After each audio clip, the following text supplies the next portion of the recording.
Кайсы үйдө зикир кылынса, ошол үй немен толот экен? Эриште менен толот. Аллахтын башкача жардамы келет.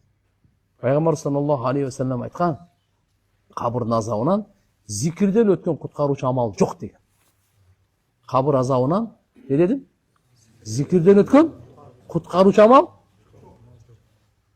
Зикирде азыркы бардыгы зикир келет. Салават дагы зикирге кирет. Истигфар, астагфируллах, атуб илейх бул дагы зикирге кирет.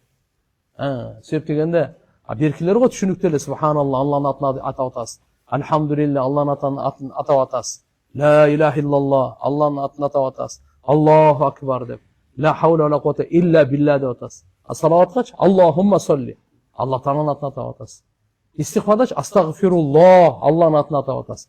Кийин кайча Аллахтын атын атасаңыз, зикирге кирет да.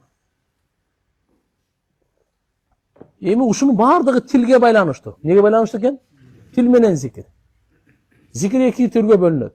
Бир ушу зикир болот, бирок bundan да күчтүү зикир бар, айтайынбы? Канча көрөсүңөр? Тамаша.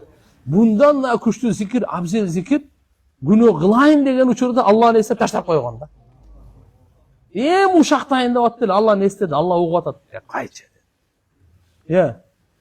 Күнөө кылайын деген учурда Аллахны эстеп туруп, ошодон кайтып берген алымдар жазышкан. Бул эң абзел зикир ушу деген.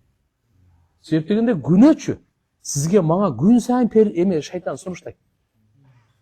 Күн сайын шайтандын иши ошол. Арам ояп келет, жаман күмөн алып келет, жылаңачтарды алып келет, уурлукту сунуштайт, арам оокатты сунуштайт. Бул шайтандын иши ошол. Бул өлгөнгө чейин ушундай болот. Сиз ойлобоң. Ал уктап калды, же жоголуп кетти деп андай болбойт. Ошон үчүн күнөө кылайын деген учурда Аллахны эстеп туруп таштап койсо, эң абзел зикир деген да. А бирок ошого жардам мына берет. Ошого жардам кайсы берет экен?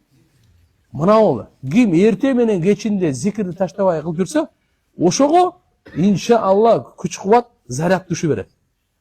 Жөндөн жөн эле аркага кайтыш оңой эмес таксыр. Күнөө кылатын учурда аркага ташташ оңой эмес. Ошон үчүн иншалла көп зикир кылайлы. Куранда Алла таала айтып койгон: "Я айюхаллазина аману зкуруллаха зикран катира". Эй имандуулар, силер Алла тааланы көп эстеңиздер деп Куранда Алла буйрук берген.